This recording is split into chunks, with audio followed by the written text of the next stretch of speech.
Um império de bilhões de anos em formação. Um festival de maravilhas naturais. Sociedades de células. Simples e complexas. Tudo conectado por uma incrível teia de processos moleculares e sistemas ecológicos globais.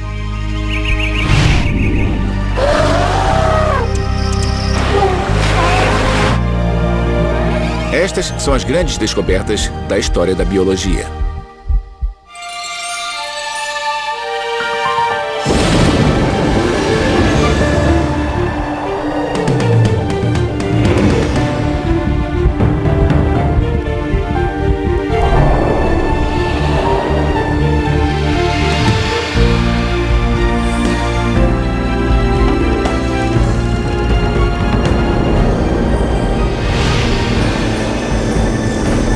As 100 maiores descobertas da história. Biologia.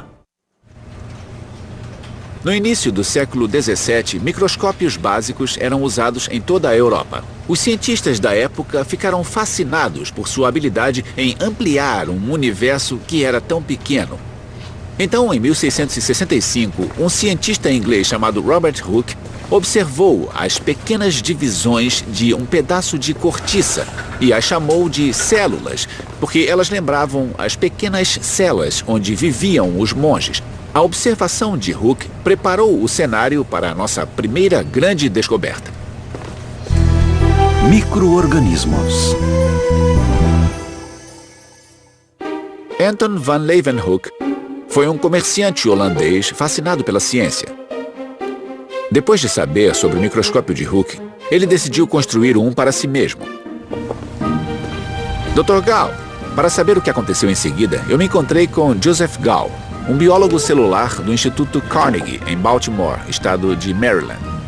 Anton van Leeuwenhoek, o que foi que ele descobriu? Leeuwenhoek descobriu algumas coisas, mas ficou famoso por descobrir os protozoários, que são pequenos animais unicelulares que vivem em águas paradas. E como ele fez isso? Fez isso usando um microscópio que ele mesmo construiu. Você gostaria de ver? Ah, claro que sim. Você tem um microscópio de Bom, Leeuwenhoek? não o original. Eu tenho uma réplica do microscópio de Leeuwenhoek. Ele é formado por duas placas de latão com um pequeno pedaço de vidro, que é a lente. E nós o usamos colocando a amostra nesse pino aqui. Depois, você aproxima bem os olhos da lente desse lado e, fazendo isso, você pode ver a ponta do pino. A amostra, seja um inseto ou qualquer outra coisa, é colocada no pino. Você quer dar uma olhada nele? Claro. Ele é meio pesado, porque é de latão. É né? latão, era o que ele tinha na época. Em 1675, Leeuwenhoek estava usando seu microscópio para examinar uma gota de água quando viu uma coisa extraordinária. Um mundo cheio de criaturas que nenhum ser humano havia visto. Micro-organismos. Então, com todo respeito, engenhoca primitiva, Sim. ele descobriu animais unicelulares que Exatamente. hoje achamos tão normais. Isso. Ele ficou mais famoso por descobrir os protozoários, bactérias e os espermatozoides. Mas isso é brilhante. Ele tem uma parte mecânica, um mecanismo de foco. Ele tem todas as coisas que precisamos para observar uma amostra. E funciona. Eles sabiam o que estavam vendo? Eles entendiam o que estava acontecendo? Bom, duvido que entendessem o que estavam vendo no sentido moderno, mas ficaram impressionados com todas aquelas coisinhas que estavam vivas na água. As pessoas não tinham ideia de que a água estava cheia de organismos. As pessoas não sabiam o que eram, por exemplo, germes, por muito tempo. Não. Eles não... Bom... Eles não tinham noção de que os germes podiam causar doenças. Para você, qual foi a coisa mais espetacular que ele descobriu? Eu acho que a descoberta das bactérias certamente pode ser considerada seu ponto alto. Porque são tão pequenas e difíceis de ver. É difícil ver bactérias mesmo com um microscópio moderno, a menos que saiba o que está fazendo. O que é preciso fazer em especial? É muito provável que Leeuwenhoek tenha descoberto o que chamamos de iluminação em campo escuro, que significa aplicar a iluminação de um ângulo para que por trás da amostra haja um fundo preto ou fundo escuro. Quando a luz que incide pelo lado ilumina a amostra brilha contra o fundo escuro. A luz rebate as formas da amostra em direção aos olhos. Exatamente isso. A iluminação em campo escuro permite que você veja coisas muito menores do que veria com a iluminação normal que atravessa a amostra. E ele... Continua. Uma das razões para pensarmos que ele usou o campo escuro, apesar de nunca ter dito que usou, é uma de suas descrições. Ele descreve um organismo como se olhasse um floco de neve em um pedaço de veludo. Não há outro jeito de ver um floco de neve em um pedaço de veludo, a menos que seja um objeto branco sobre preto. E esse foi um indício de que ele estaria usando um campo escuro. Eu acho que eu não tinha ideia de que isso fosse tão pequeno e delicado. E, na verdade, tão elegante. Porque ele cabe na palma da mão. E o que vemos na ponta do pino muda o mundo. Ele muda, realmente. Foi uma ampliação da nossa compreensão da natureza do mundo. De que o mundo à nossa volta não era só coisas mortas, mas estava cheio de vida. Núcleo celular. Nossa próxima grande descoberta aconteceu em 1831. O naturalista inglês Robert Brown estava estudando as diferentes espécies de plantas que recolheu durante uma viagem à Austrália. Brown tinha um olhar apurado para os detalhes. Ele nutria um interesse especial pelas células das plantas. Ao examiná-las em um microscópio, ele viu uma coisa intrigante. Em cada célula havia uma estrutura similar, circular, opaca. Ele a chamou de núcleo. Ao se inteirar das observações de Brown, o fisiologista alemão Theodor Schwann começou a procurar uma estrutura similar nas células de girinos. E encontrou. Todas as células dos girinos também tinham um núcleo. Foi uma descoberta revolucionária. Era a evidência de que todas as formas de vida são conectadas. Neste livro, Schwann descreve vários tipos de células dos mais variados organismos e identifica o fato de apresentarem um núcleo. Por que você acha que o núcleo das células foi uma grande descoberta? Foi a percepção de que havia uma unidade estrutural em todos os organismos.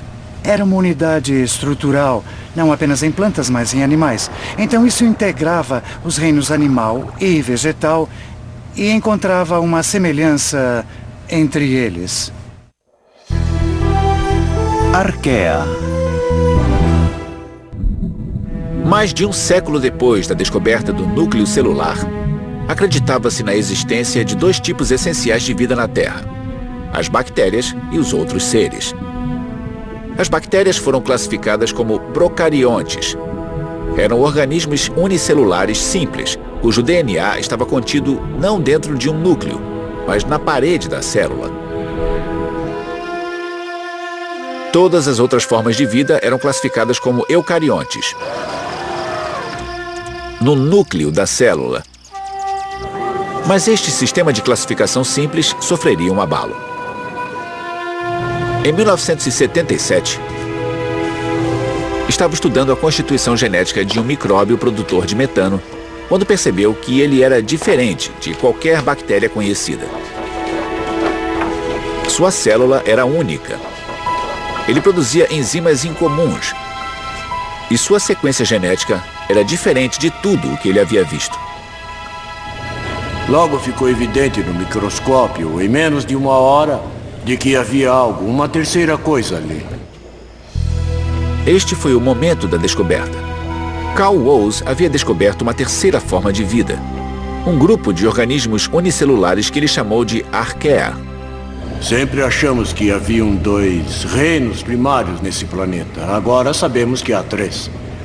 Foi uma virada das grandes. Porque toda a microbiologia foi estruturada sobre a ideia de que todas as bactérias eram idênticas. Não nos detalhes, mas em sua essência, sua linhagem e sua organização celular básica. Era uma coisa em que todo microbiologista e biólogo acreditava piamente. E não era verdade.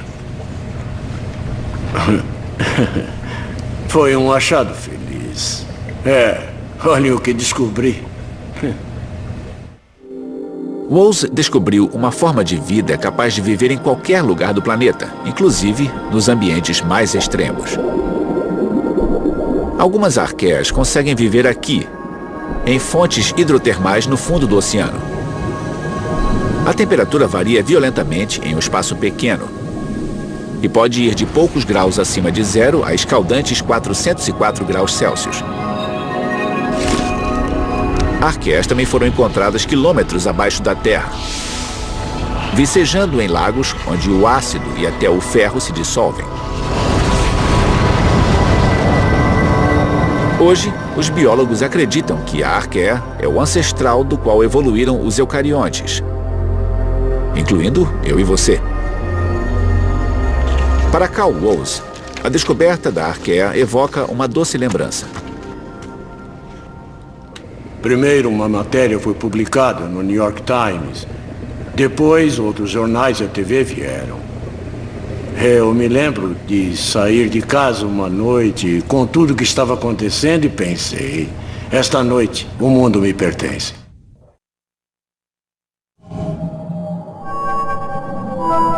Nossa próxima grande descoberta tenta responder a uma questão central da biologia: como as células formam uma nova vida? Mitose. Ao longo da história humana, isso é bem recente, não é? É. Nós descobrimos o núcleo, as células ao redor do núcleo, que animais e plantas têm células. Isso. E o que aconteceu depois? Bom, depois de um intervalo de uns 30 anos mais ou menos, começamos a ver as células se dividirem. A divisão celular é o processo no qual a célula de uma planta ou animal se duplica. Apesar de os cientistas conhecerem este processo há décadas, o zoólogo alemão Walter Flemming foi o primeiro a descrevê-lo e a publicar seus achados. Este livro foi publicado em 1881. Este livro foi essencial e muito importante na história da biologia celular, porque Flemming descreveu a divisão celular de uma forma que seria aceitável para um jornal moderno. É mesmo? É verdade, eu não estou exagerando. Inclusive, para falar a verdade, os desenhos de divisão celular de Flemming são melhores do que o que vemos em livros escolares modernos, porque os livros modernos tendem a estilizar e a idealizar os desenhos originais da divisão celular. Ele não sabia o que... Ele não sabia o que destacar, não é? Ele não sabia o que destacar, apesar de ter destacado as coisas certas, ou seja, os cromossomos. Então, ele descobriu a divisão celular. Ele não a descobriu, mas provavelmente foi seu mais preciso descritor entre os primeiros que pesquisavam com microscópio. Bom, se ele estava entre os mais precisos, Sim. Você consideraria uma grande descoberta? Ah, com certeza, é fundamental. Porque a descoberta da célula em si como uma unidade estrutural foi, é claro, extremamente importante, mas as células precisam se dividir para que o organismo cresça. Então, a descoberta do mecanismo da divisão celular, ou pelo menos os aspectos físicos do mecanismo dessa divisão, foi a próxima grande descoberta importante. Então, a descoberta de Flemming foi absolutamente essencial para a compreensão do comportamento das células, tanto vegetais quanto animais, apesar de ele ter se concentrado principalmente em animais. Flemming observou o processo da divisão celular de forma muito detalhada, com a ajuda de um novo e potente microscópio e novas técnicas de contraste.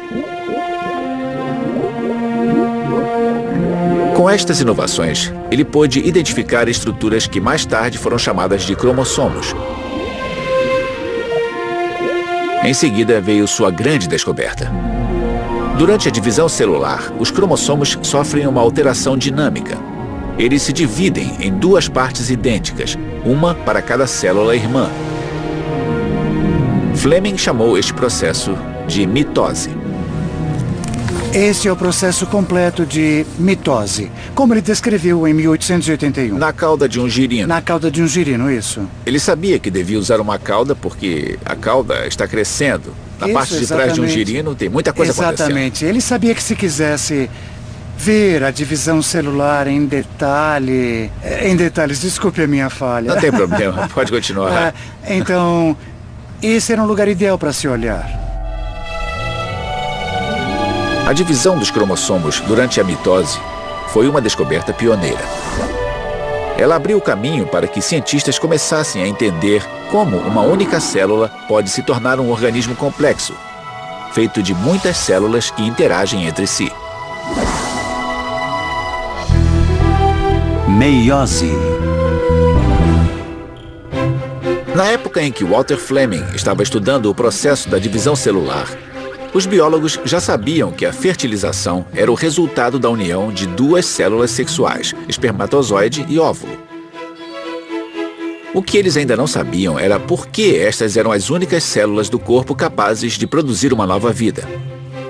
O que as diferenciava? A primeira resposta foi fornecida em 1883 pelo zoólogo belga Edward van Beneden. Van Beneden estudava uma espécie de verme quando descobriu que quase todas as suas células continham 4 cromossomos. As únicas exceções eram as células sexuais dos vermes, o espermatozoide masculino e o óvulo feminino. Estas células tinham apenas 2 cromossomos.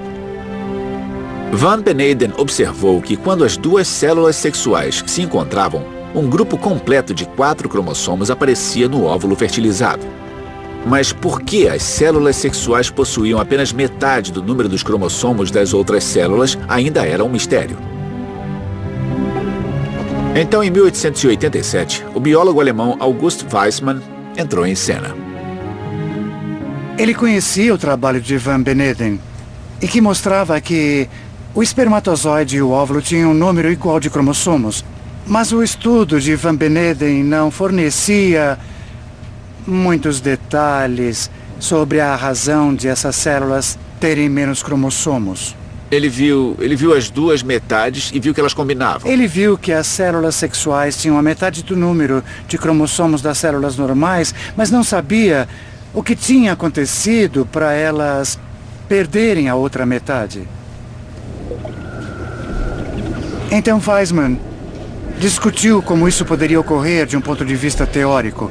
Ele pensou, bom, pode ser que cada um dos cromossomos se divida ao meio e metade vá para um lado e a outra metade vá para o outro. Ou pode ser uma coisa mais complicada. Os cromossomos se misturam e, em vez de se dividirem, eles se separam novamente. Depois de anos estudando o comportamento dos cromossomos, Weismann determinou que, em algum momento, um organismo em desenvolvimento ordena que suas células sexuais fiquem com metade de seus cromossomos. Weismann chamou esta forma especial de divisão celular de meiose. Eu acho que, se olharmos para trás, podemos chamar isso de a era de ouro da biologia. Porque, digamos, são 200 anos entre 1800 e 2000. E antes não sabíamos o que diferenciava uma pedra de um sapo. Certo? Sim. Agora sabemos a diferença entre uma pedra e um sapo. Sim, agora nós sabemos. Então, nesse sentido, respondemos à velha questão filosófica: o que é a vida? Pode não satisfazer a todo mundo, mas eu sinto que estamos bem no caminho. Diferenciação celular.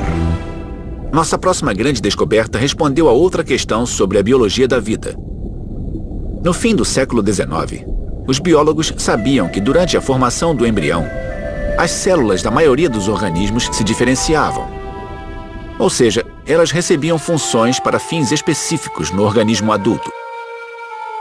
Braços, pernas, olhos. Mas quando esta diferenciação acontecia? O biólogo alemão Hans Driesch estava determinado a descobrir a resposta.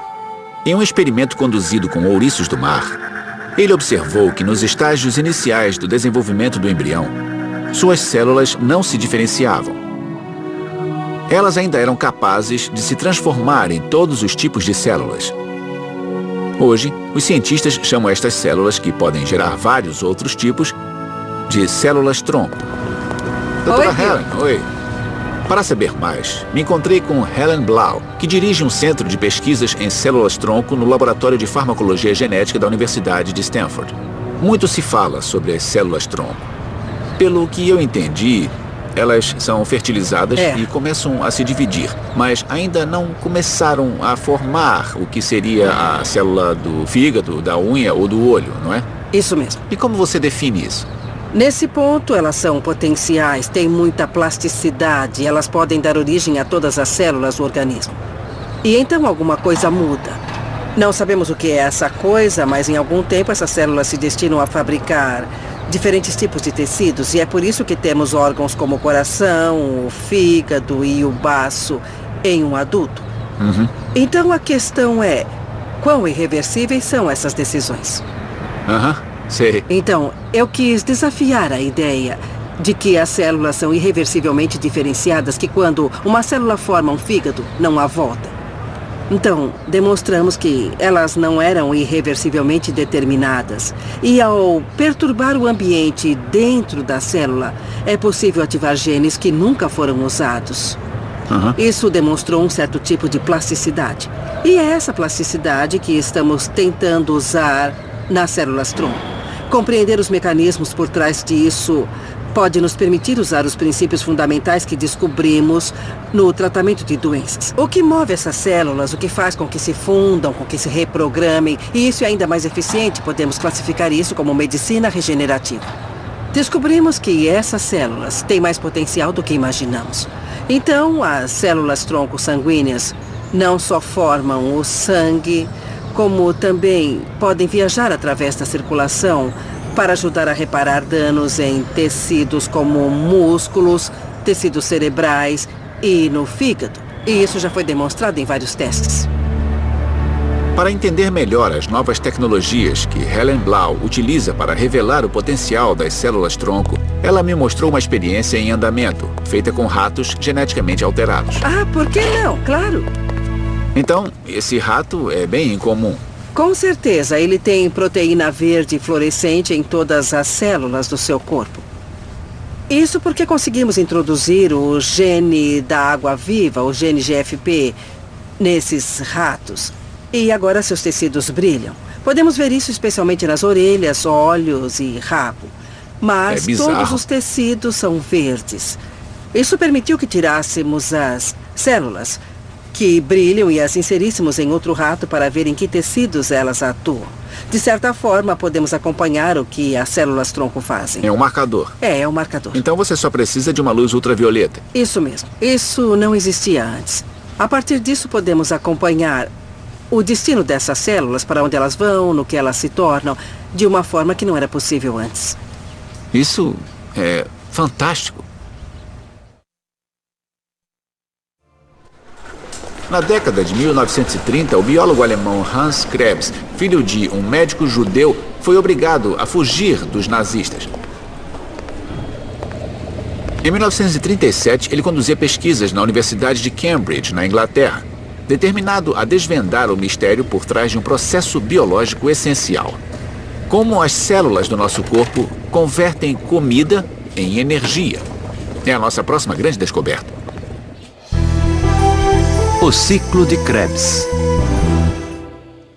Para estudar o processo, Hans Krebs partiu um grupo de células moendo uma amostra de tecido animal. Ele recolheu o líquido das células partidas. Em seguida, submeteu o material a uma série de reações químicas e analisou os resultados. Lentamente, um padrão começou a surgir. Um padrão que levou a uma descoberta extraordinária. Em seus cálculos, Krebs determinou que as moléculas de açúcar dos alimentos digeridos passam por um ciclo de várias reações químicas no interior da célula. Este ciclo resulta na produção do ATP, uma molécula rica em energia. Esta molécula fornece a energia que precisamos para viver. Esta cadeia de reações químicas ficou conhecida como ciclo de Krebs. Foi um marco no desenvolvimento da bioquímica. O ciclo de Krebs abriu as portas para um entendimento mais profundo do funcionamento das células do corpo humano, assim como a nossa próxima grande descoberta. Mitocôndria. Na metade do século XIX, cientistas com microscópios novos e mais potentes descobriram uma coisa inédita. Uma misteriosa estrutura oculta em quase todos os tipos de células. Ela era provida de duas membranas e tinha a capacidade de mudar de forma. Nos 100 anos seguintes, vários biólogos tentaram descobrir os segredos desta maravilha biológica. Eles chamaram esta estrutura de mitocôndria. Um dos cientistas envolvidos na primeira onda de descobertas sobre as mitocôndrias era Britton Chance. Suas contribuições incluem a invenção de um espectrofotômetro de comprimento de onda dupla, um dispositivo que forneceu ao cientista uma visão mais clara do funcionamento da mitocôndria. Atualmente, ele é professor de biofísica da Universidade da Pensilvânia. Eu inventei esse aparelho. Ele é capaz de ver através da turvação dessas organelas, porque elas têm membranas, paredes celulares e coisas que dispersam a luz. Quando examinávamos na luz, não dava para ver nada. Então eu fiz um instrumento que eliminava a turvação e descobrimos dois compostos que ligavam a mitocôndria ao ciclo do ácido cítrico de Hans Krebs. Isso criou uma conexão entre todas essas coisas, fez ligações entre a ação das enzimas e toda a cadeia de energia. Foi um verdadeiro elo que conectou tudo. Com a ajuda desta invenção, os cientistas descobriram que as mitocôndrias fornecem a energia que permite que as células trabalhem e o corpo funcione. A mitocôndria precisa ser uma forma eficiente de usar a energia que a célula armazena. E é um fenômeno de controle respiratório. Para um leigo, significa que ele pode se matar de fazer exercícios e só precisa parar para se recompor. Ou seja, ele não precisa tomar uma pílula nem uma injeção. Seu corpo faz isso. Suas mitocôndrias vão recompor o déficit de energia. Depois de fazer isso, elas vão dormir. Então, acho que nestes tempos de esportes olímpicos, onde todos estão levando suas ATPs ao limite, isso tem um grande significado.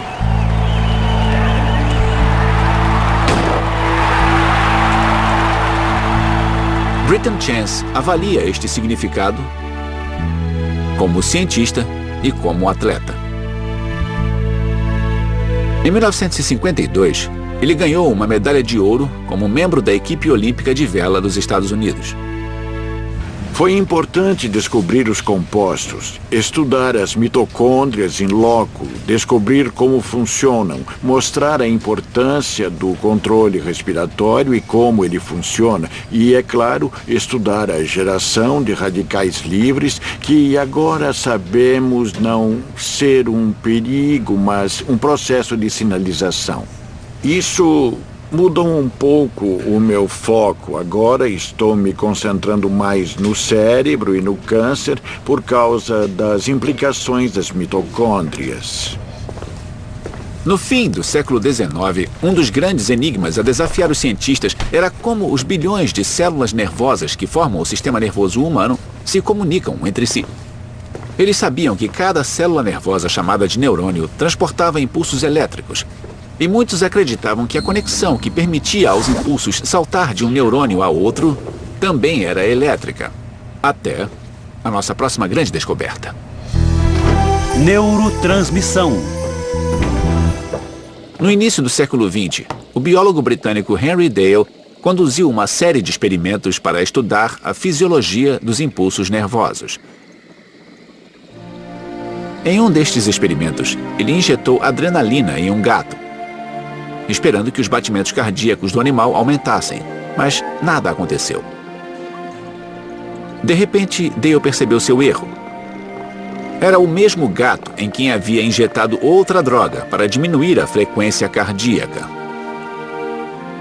Este equívoco fez com que Dale percebesse uma coisa. Se uma droga podia interromper os impulsos nervosos que governavam os batimentos do coração, então a conexão entre os neurônios devia ser química, não elétrica. Dale então pediu ajuda a seu colega alemão, o biólogo Otto Loewi. Para testar a hipótese de Dale, Loewi conduziu um experimento usando 2 sapos. Ele colocou o primeiro sapo em uma solução salina. Depois estimulou eletricamente seu nervo vago, o nervo que controla os batimentos cardíacos. Os batimentos do sapo diminuíram. Então, Loewi pegou parte da solução salina e aplicou no coração do segundo sapo. O que aconteceu em seguida foi extraordinário. Sem qualquer estímulo elétrico no nervo vago, os batimentos do segundo sapo também diminuíram. Este foi o momento da descoberta. Loewi percebeu que o nervo vago do primeiro sapo liberou uma substância química que havia ordenado os músculos cardíacos a diminuir suas contrações. Era a prova de que a transmissão dos impulsos entre as células nervosas e em seguida ao músculo cardíaco era química. Loewi havia descoberto a existência da primeira substância química nervosa, hoje chamada de neurotransmissor. Hoje sabemos que existem muitos neurotransmissores no corpo humano. Os pesquisadores usam este conhecimento para saber mais sobre o funcionamento do cérebro e as mensagens químicas que ele envia. Por exemplo, níveis baixos de serotonina já foram ligados à depressão, alcoolismo e transtornos de ansiedade. Mas como a nossa próxima grande descoberta revelou, o sistema nervoso não é o único método de comunicação do corpo humano. Hormônios. Em 1903, os fisiologistas britânicos William Bayliss e Ernest Starling estavam investigando o processo de digestão dos alimentos. Em seus estudos, eles determinaram que o corpo produzia sucos digestivos que ajudavam a dissolver a comida quando ela passava do estômago para o intestino. Mas o que fazia os sucos digestivos fluírem? Para descobrir, Bayliss e Starling conduziram um experimento. Eles colheram uma amostra de sangue de um cão que havia acabado de comer. Eles injetaram o sangue em um segundo cachorro que estava com o estômago vazio. Então, uma coisa surpreendente aconteceu. Sem qualquer comida em seu estômago, o segundo cão começou a secretar sucos digestivos a partir de um órgão chamado pâncreas. Como aquilo havia acontecido? Depois de mais testes, Bayliss e Starling finalmente obtiveram a resposta. Quando a comida chega ao intestino delgado, o órgão produz uma substância química que depois é transportada pela corrente sanguínea até o pâncreas.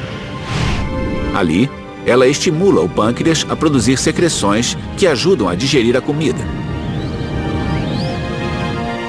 Bayliss e Starling chamaram essa substância de secretina, a primeira de um grupo de substâncias químicas que nunca haviam sido identificadas. Eles chamaram essas substâncias de hormônios.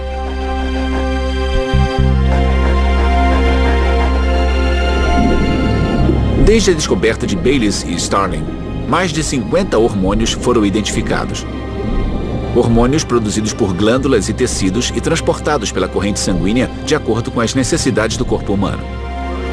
Existem hormônios que afetam o crescimento do corpo, o metabolismo, a frequência cardíaca e o açúcar do sangue.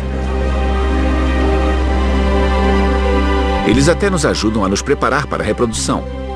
O estrógeno, por exemplo, é um dos vários hormônios femininos. Ele ajuda a preparar o útero para o bebê e os seios para a amamentação.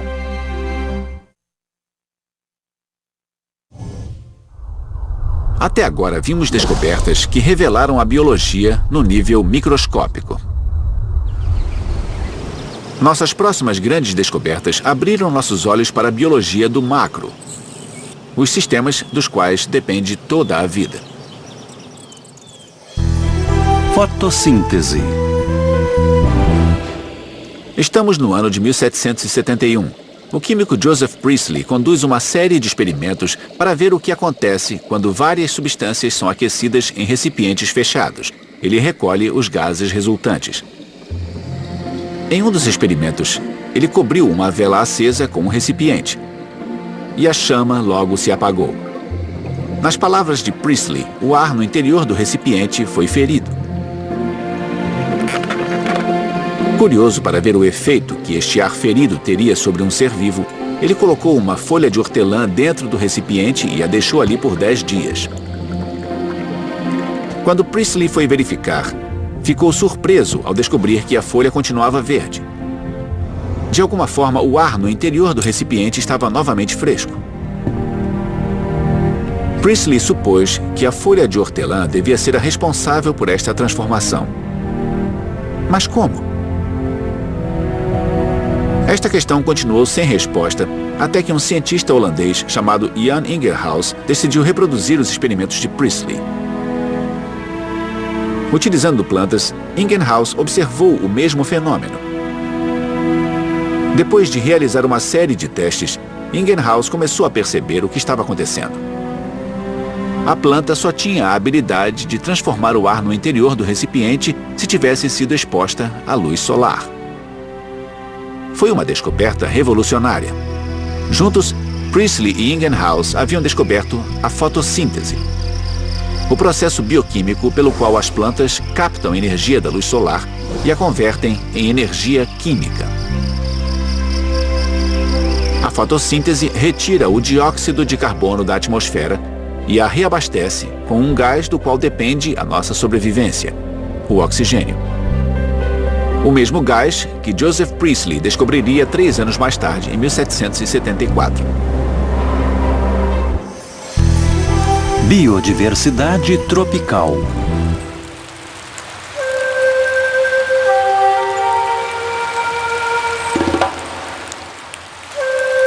Nossa próxima grande descoberta não tem exatamente um descobridor. Muitos contribuíram para dar forma e expressar esta ideia ao longo de vários séculos. É a descoberta da biodiversidade tropical. Hoje é uma ideia fundamental para a nossa compreensão do mundo biológico e de nossa dependência dele. O termo biodiversidade se refere à variedade de seres vivos da Terra e suas interações com o ambiente. As florestas tropicais são a mais exuberante reserva de biodiversidade do planeta.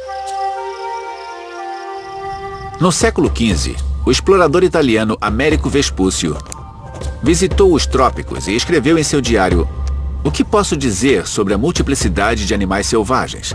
Tantas espécies não podem ter entrado na Arca de Noé." Até hoje, continuamos deslumbrados pela biodiversidade dos trópicos. Calcula-se que cerca de 50% de todas as espécies do mundo vivam nas florestas tropicais, em uma área que ocupa apenas 2% da superfície terrestre.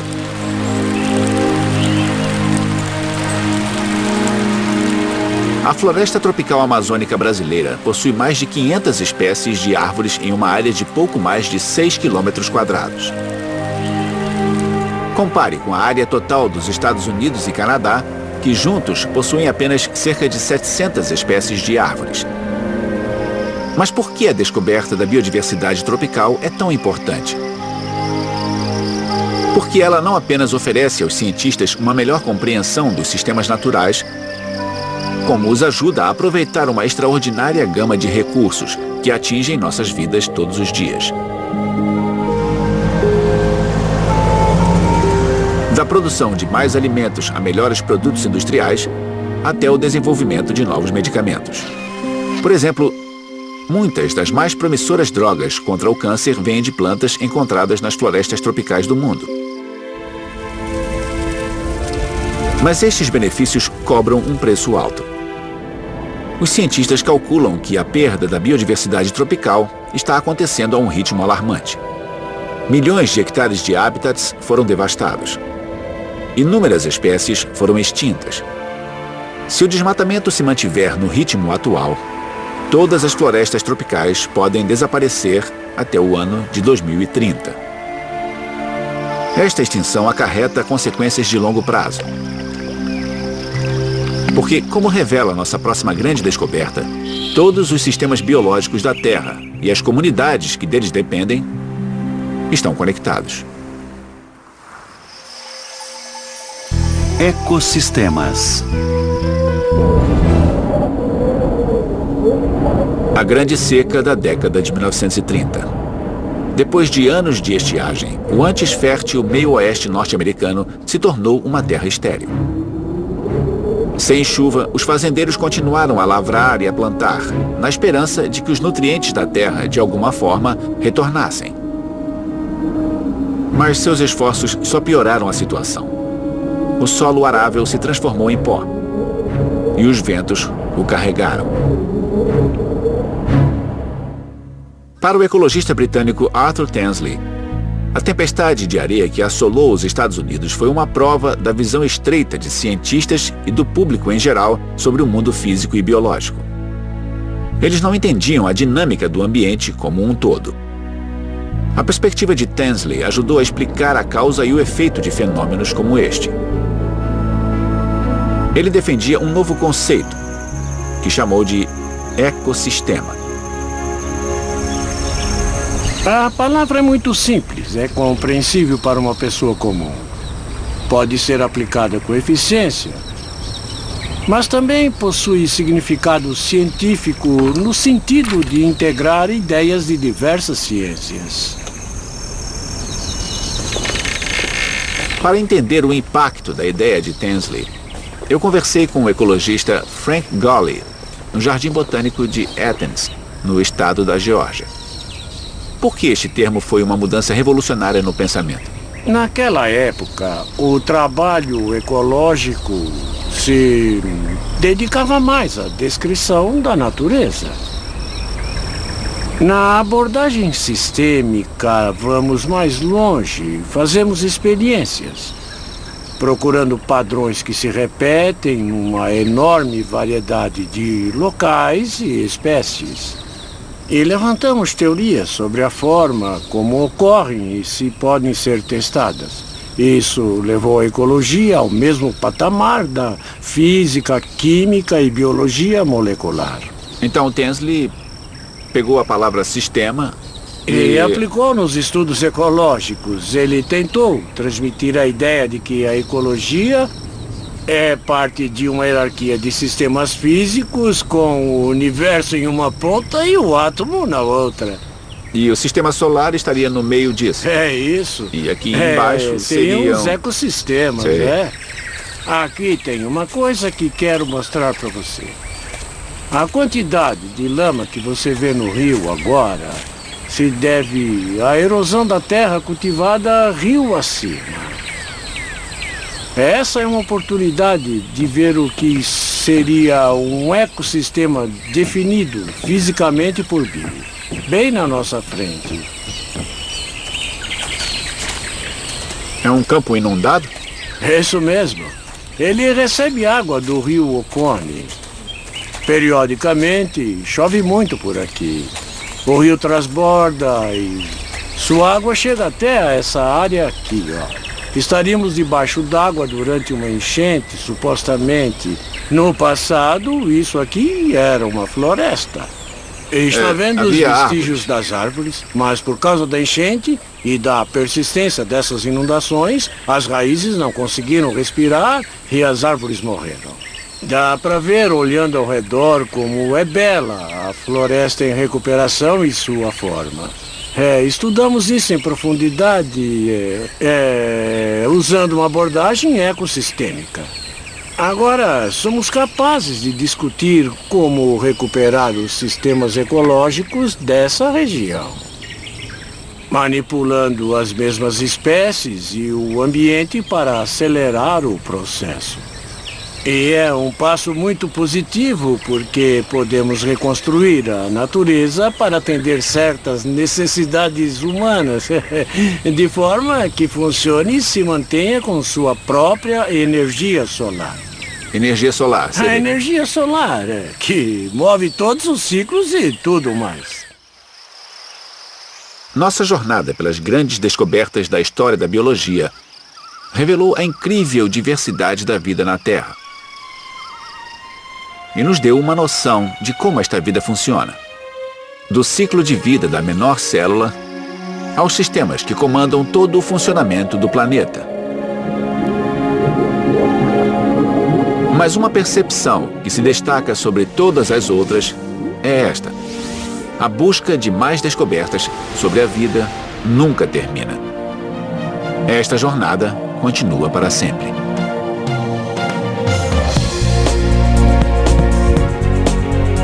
Versão brasileira Vox Mundi.